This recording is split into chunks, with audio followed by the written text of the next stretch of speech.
Estamos estudando o livro Os Mensageiros, a nova série, sempre com episódios em média com 30 minutos, talvez um pouco mais, um pouco menos, mas toda semana aqui estamos, Américo Sucena e eu, comentando os conteúdos dos capítulos sequenciais do livro Os Mensageiros, psicografia de Chico Xavier, edição da Federação Espírita Brasileira. Estamos hoje com o episódio número 9, capítulo também número 9, que tem o título Ouvindo Impressões. Nós vamos recordar que nos capítulos anteriores vimos as experiências ouvidas por André Luiz e o seu amigo Vicente, que fora médico também em existência anterior, sobre os casos de Acelino, de Otávio, que nós tivemos oportunidade de comentar nos episódios passados. E agora, Américo, continuando esses depoimentos, especialmente de médiuns falidos, nós temos aqui 3 casos muito marcantes, interessantes. O primeiro deles, a contrariedade da família com o exercício mediúnico do médium. No segundo caso, um médium com medo, desconfiada de si mesma, desconfiada das pessoas e também dos espíritos comunicantes. E no terceiro caso, a falta de preparo para agir, principalmente não aprendendo a se conformar, não exercendo a resignação e ficar sozinho. Américo, são 3 casos muito interessantes que vamos comentar hoje. Sim, dentro dessa diversidade de acontecimentos que prejudicam a tarefa mediúnica, né? E que nos alerta, porque todos nós estamos sujeitos a intempéries, né? Chuvas e tempestades a qualquer hora do dia, né? Então, uma reencarnação ou uma encarnação tem esse aspecto, né? Nós precisamos aprender a vencer esses obstáculos. São desafios. Então, o que o André está fazendo, junto com o Vicente, é exatamente prestando atenção onde é que houve falha, exatamente para assimilar essa experiência e, quando chegar a vez deles também, né, eles conseguirem fazer algo com mais facilidade. Muito bem, então vamos analisar aqui os 3 casos onde poderemos tirar importantes lições. Nós temos o primeiro caso aqui da médium Mariana, que veio com compromisso mediúnico. Só que ela encontrou a adversidade da família. O marido Amâncio não se conformava, os filhos não aceitavam. E ela queria cumprir a sua tarefa, estava consciencialmente com esta tarefa dentro de si, mas esbarrou na contrariedade familiar. Família contrariada, e ela, bastante apegada à família, discutia muito com o marido. Os argumentos das filhas eram colocados ali sempre de forma contrária ao exercício da mediunidade. E na conversa que André está observando, em determinado momento, a Mariana chegou a dizer: como seria possível atender às obrigações mediúnicas diante da contrariedade familiar? E, Américo, é interessante porque a contrariedade familiar é muito comum. Muito comum. Acho que a Mariana falhou no sentido de, toda vez que o marido e as filhas reclamavam, ela batia de frente. Em vez de contornar o problema e ficar mais dócil, né? E com a docilidade, com a compreensão, ela ir enfrentando essa dificuldade, e certamente os espíritos ajudariam, né? Nós vamos ver nesse livro também, Orson, a ação dos espíritos durante o sono. Nós já falamos sobre isso quando nos referimos à queda de Otávio. Aquela ação durante o sono, em que os encarnados dormem aqui na crosta, o espírito sai do corpo e entra em contato com outros espíritos, encarnados ou não. E nesse livro, Os Mensageiros, aqui é uma referência, pelo menos é a primeira referência da qual me lembro, em que alguns assuntos são resolvidos durante o sono, né? Então, a pessoa não vai lembrar nada do sono e tem um pequeno sonho, um pequeno flash que é passado para não tolerar livre-arbítrio, que pode ser uma metáfora daquilo que precisa ser feito. E também conversas reiteradas com mentores a respeito do problema que está atrapalhando. Por exemplo, a Mariana poderia se reunir com Amâncio e com as filhas durante o sono, caso fizesse a solicitação na oração, para que os quatro, eu não sei quantas filhas ela tinha, mas estou supondo duas filhas, ela, o marido e mais algum amigo espiritual, responsável, inclusive, pela encarnação da família, porque nós temos esses responsáveis, podiam conversar todas as noites. Claro que não é toda noite que a gente está disponível e está bem para sair fora do corpo com lucidez. Mas ela fazendo essa solicitação reiterada, aquilo vai entrando de forma subreptícia no inconsciente do marido, das filhas e dela. Então, quem tem esse problema já usa esse recurso de aproveitar o sono para não bater de frente, não é? E na vida real, exatamente não criar encrenca por pouca coisa, né? Inclusive, nós temos uma frase para colocar, mas antes de colocar a frase aí, Américo, nós temos a observação aqui que ela diz que não executou a tarefa mediúnica porque ela se irritava muito, dada a indiferença dos familiares. Essa irritação, como você comentou aí, foi uma das grandes falhas dela, porque ela entrava na sintonia contrária. E os instrutores que patrocinaram a sua reencarnação, que a apoiaram, sempre recomendaram que é necessário exemplificar. Para bem ensinar, é necessário exemplificar.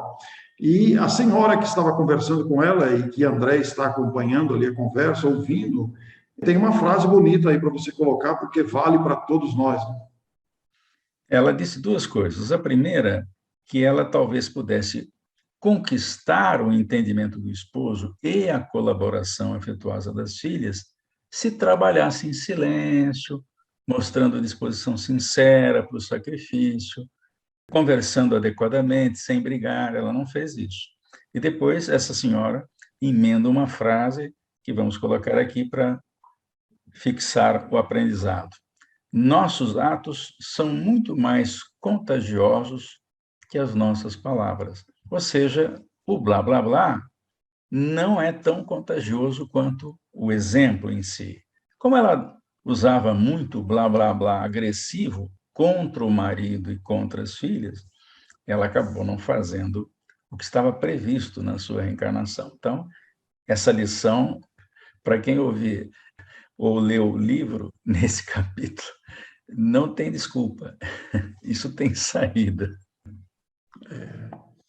Pois é uma frase que cabe muito em todas as circunstâncias, especialmente familiares, inclusive como é o caso aqui. Embora referindo-se à mediunidade, isso cabe nas situações de harmonia familiar. E tem uma outra frase aí, Américo, muito oportuna, que também vale no comportamento social, familiar, que opera prodígios se observado. Então, e aí a gente lembra de uma exigência do Aniceto, quando o André Luiz, no começo do livro, se apresentou para o trabalho. Ele fez basicamente duas exigências: boa vontade para o trabalho e não reclamar de absolutamente nada. Então, a própria Mariana vai dizer que nunca pôde sofrer a incompreensão dos seus entes queridos sem reclamar. Ela reclamava toda hora. Isso irritava, ou seja, toda vez que ela se referia à ida para o centro, à ida para o trabalho mediúnico, automaticamente a irritação vinha à tona, porque virou reflexo condicionado. Ela não teve o cuidado de trabalhar isso com a família. E a frase seguinte que ela deixa é exatamente essa: para trabalharmos com eficiência é preciso saber calar antes de tudo. Então, tem horas que a gente precisa ficar quieto, não discutir, né? Engolir o sapo, como a gente costuma dizer por aqui, né? Na verdade, também, ela mesma vai dizer, vai confessar aqui, que ela não suportava qualquer parecer contrário ao ponto de vista dela. Isso é um problema muito sério, né, América? Inclusive nos dias atuais, em qualquer circunstância. Tem pessoa que não aceita que o outro pense diferente. Aí, agora, imagine em matéria de crença. É muito difícil isso, dá briga. Política, religião e esporte é complicado, né? Tem uma palestra muito interessante, que é a Sônia Toledo, que é uma terapeuta, que é psicóloga e faz palestras nas reuniões de pais para nós. Ela pergunta numa das aulas dela: você joga tênis ou frescobol? Porque no tênis, o oponente quer vencer o outro, né? Então, é paulada e cacetada. Quanto mais forte for o saque, a rebatida, melhor. Por quê? A pessoa quer vencer a outra. No frescobol, é um jogo de parceria. Vence quanto mais tempo a bola fica no ar. Então, tem casal que joga tênis todo dia, um quer vencer o outro, né? E tem casal que joga frescobol, os dois querem viver bem, então não ficam discutindo por ninharia. América, é muito importante você dar esse exemplo, trazer esse exemplo aí da psicóloga, porque há casais que disputam entre si, né? Esse é um problema seríssimo, a gente vê isso publicamente às vezes. É de se lamentar, né? Dois espíritos ali completamente antagônicos, disputando uma série de questões, né? E ela vai dizer aqui, a nossa Mariana, eles sempre discutiam, mas o problema não está só na discussão, é que a discussão gera rancor e aí atrai e mantém fluidos venenosos, que, por sua vez, atrai espíritos que vão desarmonizar a convivência, o ambiente, o lar. É um problema muito sério isso, muito oportuno trazer um assunto desse aqui. E uma coisa puxa a outra, né? A briga no lar atrai espíritos que gostam de estimular a briga, ou porque foram nossos inimigos no passado, ou porque estão ali sem fazer nada, não tem propósito nenhum na vida deles, eles não sabem do processo evolutivo, então vivem de criar confusão dentro de casa. Então, a confusão, quem chama inicialmente é o casal que não se entende. Em seguida, vem mais reforço nesse sentido. Então, o problema que era pequeno vira uma bola de neve toda vez que começa uma discussão, às vezes por coisas mínimas, né? Sem dúvida. Bom, e nós podemos passar aqui para o segundo caso, que é o caso de medo, porque nesse instante o Vicente chamou o André para apresentar um amigo e ao lado dele havia um grupo de senhoras que conversavam. E disse uma delas: afinal, Ernestina, qual foi a causa do seu desastre? E responde a outra mulher: apenas o medo. Tive medo de tudo e de todos. Foi um grande mal. E ela vai dizer que tinha medo das pessoas, como eu comentei no começo, tinha medo dos espíritos e desconfiava de si mesmo. É um problema muito sério, o medo é um grande inimigo da nossa harmonia, da nossa estabilidade. E pode causar prejuízos também na tarefa mediúnica. Existe o compromisso mediúnico que a pessoa vem com medo. O médico merece uma abordagem esse assunto também, né? Medo de espíritos, realmente isso é um problema. Eu tive muito medo quando eu me tornei espírita. No dia que eu soube da existência dos espíritos, eu nem dormi de noite, fiquei com febre, né? Porque não era um assunto que se conversava na minha casa, né? Foi um amigo fora da família, né, que me falou da existência dos espíritos e que me levou à curiosidade de conhecer a doutrina espírita. Mas no primeiro dia, na primeira noite, eu achava que ia ver espíritos, só porque eu sabia da existência deles. E não é assim, a gente sabe que não é assim. Mas eu fiquei com um medo terrível, né? Então, isso pode acontecer. Agora, a gente precisa se vacinar contra isso, prestando atenção nas lições do caminho, né? E foi o que a gente fez ao longo do conhecimento espírita, a gente foi perdendo não só o medo dos espíritos, também o medo da morte. Aliás, Américo, o medo, uma das origens do medo é não conhecer o assunto. Conforme a gente conhece o assunto, a gente perde o medo, porque em termos de morte, por exemplo, que causa pavor em muita gente, a gente já sabe que a morte não existe, morre apenas o corpo, a alma sobrevive. No caso de espíritos, então, às vezes as pessoas me perguntam: o que eu faço se aparecer um espírito na frente? Eu falo: converse com ele. Qual o seu nome? Por que você está me visitando? Está precisando de alguma coisa? Seja bem-vindo, né? Se for um espírito de aspecto feio, considere que ele deve estar em sofrimento. Se for um espírito de aspecto bonito, por que você vai ter medo? Se a vibração for boa, agradeça a Deus a essa oportunidade de ter ali à sua frente, talvez um benfeitor que queira te ajudar, uma alma querida, e se for um espírito com expressão de raiva, com uma cara tronha ali, converse com ele, talvez ele esteja precisando de ajuda e você pode ser a ponte para ajudá-lo. Então, conhecendo o assunto, que o Espiritismo desdobra de maneira tão maravilhosa, não há por que ter medo, América, até porque somos todos filhos de Deus e amparados, apesar dos perrengues todos. Isso não quer dizer que a pessoa que vê espírito não tenha susto de vez em quando. Às vezes acontece, né? Mas o fato é que essa atitude de tentar saber o que está acontecendo com o espírito e tentar o diálogo pelo pensamento, ou até mesmo pela palavra, às vezes a gente fala, o espírito entende e ele responde com a palavra, a gente pode não ouvir, ou então ele responde direto no cérebro, se for um espírito com uma certa experiência, explicando o que está acontecendo, por que ele está ali, né? É importante a gente saber isso. A gente quer afastar os espíritos de qualquer jeito, qualquer que ele seja, porque a gente acha normalmente que é uma presença funesta, e não é necessariamente assim. Então, tem gente até que tem medo dos entes queridos, né? Ah, não quero ver minha mãe, nem morta. Mas eu gostava da sua mãe? Ah, adorava a minha mãe. Então, mas se ela aparecer? Ah, não, espírito, eu tenho medo. Olha só que coisa interessante. Precisamos trabalhar isso também. É uma questão a ser trabalhada, sem dúvida nenhuma. Então, Américo, considerando aqui que a Ernestina passou por essa dificuldade do medo, nós vamos entender o quanto é importante estudar o assunto.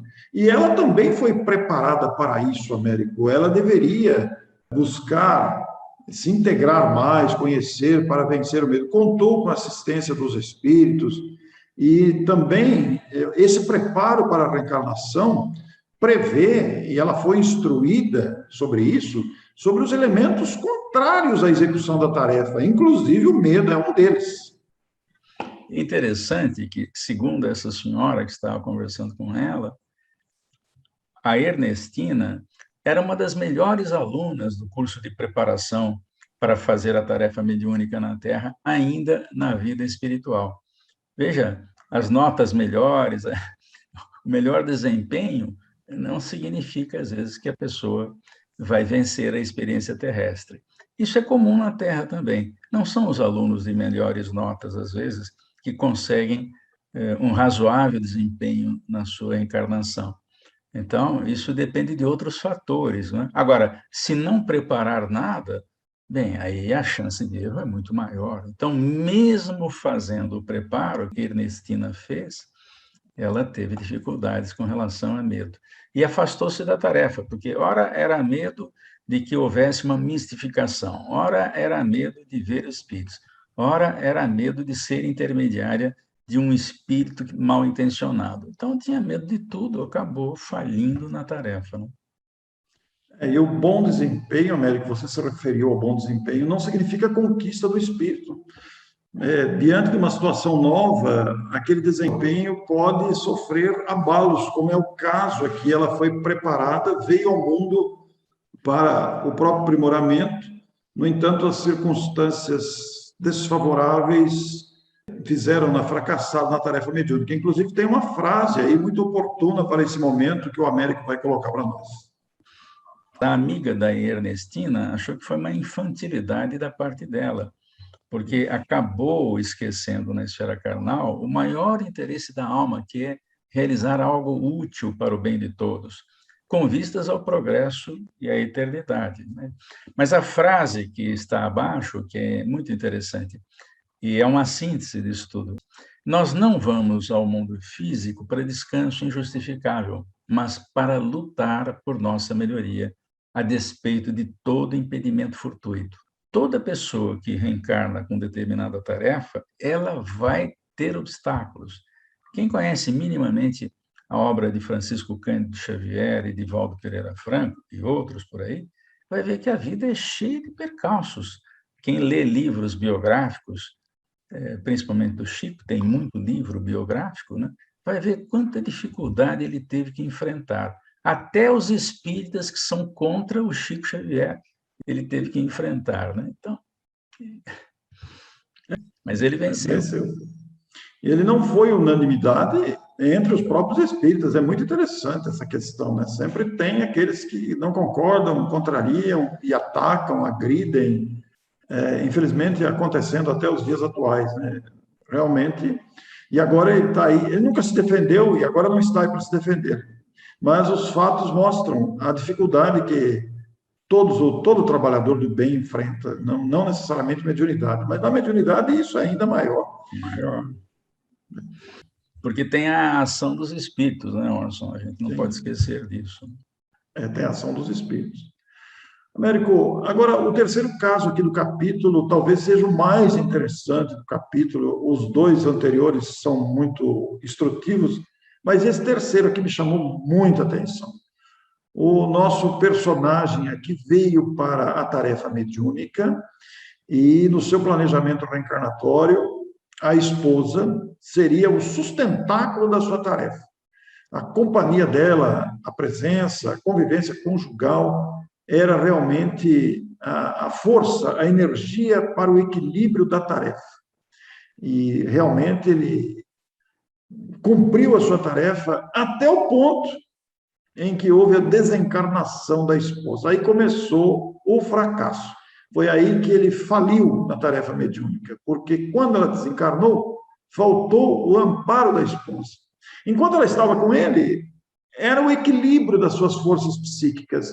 E a gente entende bem o que é isso, Américo, porque a companhia conjugal, vejo o meu caso, vejo o teu caso, o quanto isso é importante, a presença da companheira, do cônjuge, para o fortalecimento. E ele vai dizer aqui, a companhia dela, sem que eu pudesse explicar, compensava-me todo o gasto de energia mediúnica. Mas ela desencarnou, Américo. E aí? A gente não tem o nome do cavalheiro, mas temos o nome da esposa, né? A Adélia. Com a falta da Adélia, você disse bem, o equilíbrio das forças psíquicas já não acontecia mais. E ele acabou caindo também. E ele mesmo lembra-se que não devia ter esquecido, né, de uma postura que nós vamos colocar aí como uma frase também ilustrada. O bom servo deve estar sempre preparado para o serviço do Senhor em qualquer circunstância. Então, ele não conseguiu, nessa encarnação, a fazer isso. Claro, iria ter uma outra oportunidade. Aliás, estava no Centro de Mensageiros, após a palestra que foi assistida por todos, exatamente porque estão em curso, em treinamento para a nova encarnação. Porque eles não foram assaltantes, criminosos, eles simplesmente falharam na mediunidade. E agora vão ter a oportunidade de mais uma encarnação. É claro que não nas mesmas circunstâncias. Né? A expressão que você colocou na frase, o bom servo, cabe muita coisa dentro dessa frase, dessa expressão.